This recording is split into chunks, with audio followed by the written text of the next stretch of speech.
In the year 2075, Earth was thriving under the leadership of a unified global government.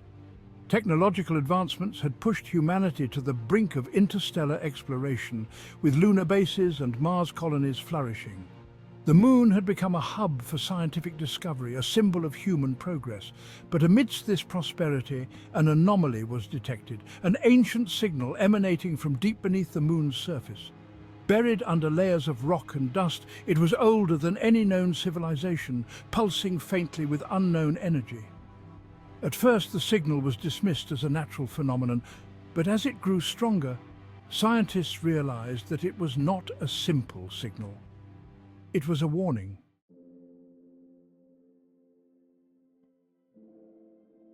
A team of elite astronauts and researchers, led by Dr. Eliza Matthews, was dispatched to the Moon to investigate the source of the signal.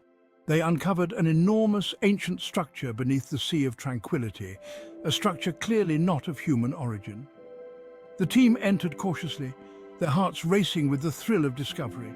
Inside, they found technology far beyond anything humanity had ever conceived: energy fields, floating orbs of light, and inscriptions in a language no one could decipher. At the heart of the structure, they found a massive control room with a device that seemed to be generating the signal. When they attempted to study it further, the device suddenly activated. A blinding flash of light filled the room and the signal surged across the solar system, reaching deep into space.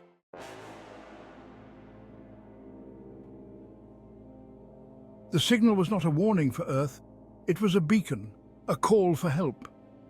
On the far side of the galaxy, an ancient alien race known as the Arkash had been exiled for millennia.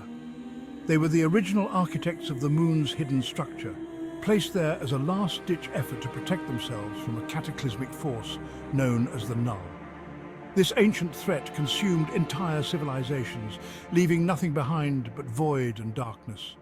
The Arkash had fled to the edge of the universe, hiding in silence. But now the signal had reached them, and with it, their hope for survival. However, the Arkash were not coming to save humanity.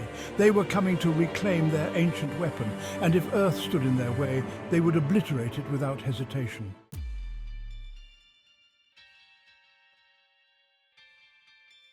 Chapter 3. The invasion begins. Weeks after the signal's activation, strange anomalies began appearing on Earth. The Moon's surface started to fracture, glowing cracks running like veins across its landscape. Massive alien ships emerged from these cracks, descending upon Earth's cities with terrifying speed. These ships were unlike anything humanity had seen, giant, monolithic structures that moved as if they were alive. They emitted a strange hum that caused power grids to fail, communications to go dark, and even the most advanced military technologies to malfunction. At first, humanity attempted to fight back, but conventional weapons had no effect on the Arkash ships. The invaders were methodical and relentless, harvesting Earth's resources and converting them into raw energy to fuel their war machines.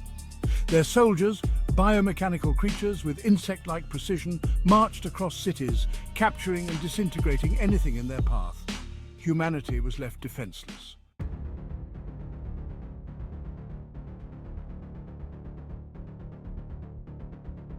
Chapter 4.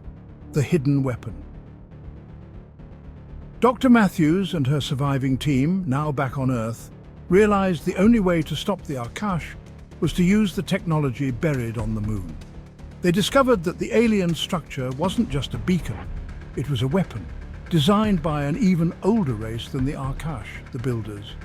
The Builders had created this defense mechanism to fight the Null, and it could turn the tide of the invasion if activated properly. With Earth falling into chaos, Dr. Matthews and her team embarked on a dangerous mission back to the Moon, using an experimental spacecraft to breach the now heavily fortified alien base. Time was running out. The Arkash were preparing to use the Moon's core as a catalyst for a planet-wide weapon that would end all life on Earth.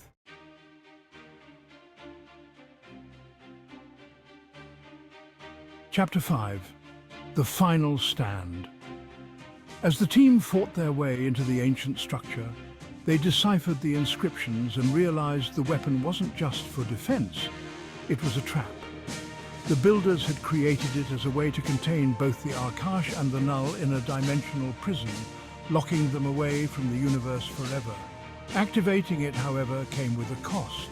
It would destroy the Moon, leaving Earth exposed to future cosmic threats. Faced with the impossible choice, Dr. Matthews decided that survival was the only option. She activated the device, and in an instant, the alien ships above Earth were frozen in time, their engines failing, their energy dissipating.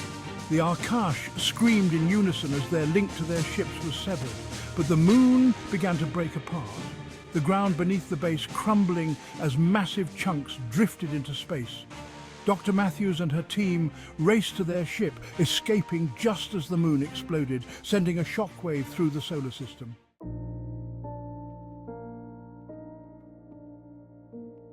Epilogue: a fragile victory. Earth had survived the invasion, but at a tremendous cost. The Moon was gone, leaving the planet vulnerable to future attacks, its tides disrupted, and its night sky forever changed. The world governments, now fractured and weakened, had to rebuild amidst the ruins of their greatest cities. As Dr. Matthews looked up at the dark, moonless sky, she knew the Arkash were only the beginning. Somewhere out in the void, the Null still lingered, silent, waiting and hungry. Earth had bought itself time, but the real threat was yet to come.